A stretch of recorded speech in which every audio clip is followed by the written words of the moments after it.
साल था 1944 और नाजी नियंत्रित यूरोप एक अभेद्य किले जैसा बन चुका था। अटलांटिक महासागर से लेकर रूस की सीमाओं तक हर जगह हिटलर की सेना का कब्जा था और इसे आज़ाद कराना लगभग नामुमकिन सा लग रहा था। तो सवाल ये था कि इस किले को भेदने के लिए मित्र राष्ट्रों ने इतिहास के सबसे बड़े और सबसे साहसी सैन्य अभियान की योजना आखिर बनाई कैसे? चलिए इसी को समझते हैं। और यही वो एक सवाल था जो उस वक्त मित्र राष्ट्रों के सबसे बड़े कमांडरों के दिमाग में घूम रहा था। मतलब सोचिए, एक पूरे के पूरे महाद्वीप पर हमला कैसे किया जाए जिसकी हजारों मील लंबी तट रेखा की हिफाजत की जा रही हो। ये सुनने में ही एक असंभव सा काम लगता है ना? तो चलिए इस कमाल की कहानी को थोड़ा और गहराई से समझते हैं। सबसे पहले देखेंगे किला यूरोप क्या था, फिर आएगी वो भव्य योजना, उसके बाद एक बहुत ही दिलचस्प चीज, एक भूतिया सेना, फिर बात होगी सबसे लंबे दिन की, और आखिर में हम देखेंगे कि ये सब कैसे अंत की शुरुआत बना। तो चलिए शुरू करते हैं पहले हिस्से से, किला यूरोप। ये एक असंभव सा लगने वाला काम। उस वक्त यूरोप के हालात थे क्या, और मित्र राष्ट्रों पर हमला करने का इतना जबरदस्त दबाव आखिर क्यों था? देखिए, इसकी सबसे बड़ी वजह थी ईस्टर्न फ्रंट। वहां सोवियत संघ हिटलर की विशाल सेना से अकेले ही एक बहुत खूनी जंग लड़ रहा था जिसमें लाखों जानें जा रही थीं। तो जो सोवियत लीडर थे स्टालिन, वो लगातार मित्र राष्ट्रों से कह रहे थे कि भाई पश्चिम में एक दूसरा मोर्चा खोलो ताकि हिटलर को अपनी सेना को दो हिस्सों में बांटना पड़े और सोवियत संघ पर जो प्रेशर है वो थोड़ा तो कम हो। तो किला यूरोप की इस चुनौती का जवाब था एक ग्रैंड प्लान, और इस प्लान का नाम था ऑपरेशन ओवरलॉर्ड। ये सिर्फ एक हमला नहीं था, ये युद्ध का रुख हमेशा के लिए बदलने वाला एक महाअभियान था। तो ये जो ऑपरेशन ओवरलॉर्ड है, ये दरअसल नॉर्मंडी पर होने वाले हमले का कोड नेम था। और ये कोई अचानक लिया गया फैसला नहीं था। मित्र राष्ट्र पहले ही नॉर्थ अफ्रीका और इटली में जीत चुके थे, तो उनके पास अनुभव था। अब वो इसी अनुभव का इस्तेमाल करने वाले थे यूरोप के दिल पर, यानी फ्रांस पर हमला करने के लिए। और ये प्लान सच कहूं तो हैरान करने वाला था। ये एक 3 pronged अटैक था, मतलब 3 तरफ से हमला। सबसे पहले नौसेना के जहाज जर्मन ठिकानों पर जबरदस्त बमबारी करेंगे। इसके साथ ही हजारों पैराट्रूपर्स दुश्मन की लाइनों के पीछे उतरेंगे। उनका काम होगा जरूरी पुलों और सड़कों पर कब्जा करना। और फिर सुबह होते ही लाखों सैनिक समंदर के रास्ते तट पर लैंड करेंगे।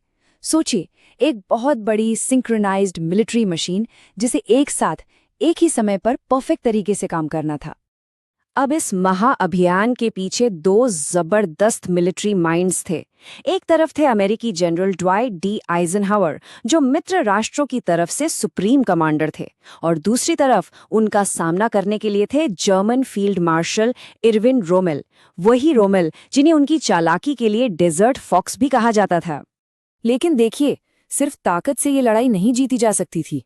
ऑपरेशन ओवरलॉर्ड की कामयाबी एक बहुत ही शानदार धोखे पर टिकी हुई थी। जी हाँ, एक घोस्ट आर्मी पर। तो धोखे का प्लान ये था, असली हमला होना था नॉर्मंडी में, जहां डिफेंस थोड़ा कमजोर था। लेकिन मित्र राष्ट्रों को, जर्मनों को ये यकीन दिलाना था कि असली हमला होगा पास डी कले पर। अब सवाल है, पास डी कले ही क्यों? क्योंकि वो इंग्लैंड से फ्रांस का सबसे नजदीकी पॉइंट था, हमला करने के लिए सबसे लॉजिकल जगह थी, और इसीलिए जर्मनों ने अपनी सबसे तगड़ी फौज वहीं लगा रखी थी। इस कमाल के धोखे का नाम था ऑपरेशन फोर्टिट्यूड। और यकीन मानिए, ये किसी जासूसी फिल्म की कहानी जैसा है। मित्र राष्ट्रों ने सचमुच एक भूतिया सेना बना दी। हवा से भरे हुए रबर के टैंक्स, लकड़ी के हवाई जहाज और साथ में फेक रेडियो सिग्नल्स, जिससे लगे कि एक बहुत बड़ी सेना हमले की तैयारी कर रही है। इतना ही नहीं, उन्होंने डबल एजेंट्स का भी इस्तेमाल किया ताकि जर्मन हाईकमांड तक गलत जानकारी पहुंचे और उन्हें पक्का यकीन हो जाए कि हमला तो भाई पास डी कैले पर ही होगा। तो महीनों की प्लानिंग और धोखेबाजी के बाद आखिरकार वो दिन आ ही गया। एक्शन का टाइम था, इतिहास के सबसे लंबे दिन की सुबह। 6 जून 1944, एक तारीख जो इतिहास में हमेशा के लिए डी डे के नाम से दर्ज हो गई।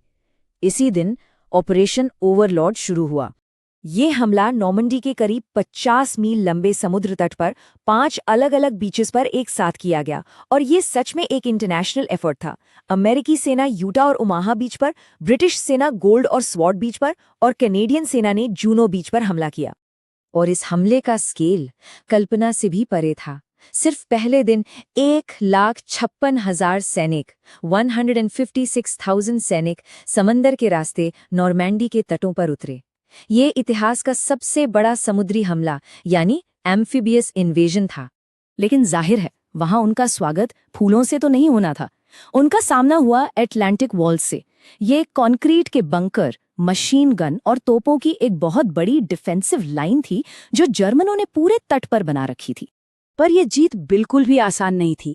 सैनिकों को खराब मौसम, ऊंची ऊंची लहरों और जर्मन गोलियों की बौछार का सामना करना पड़ा।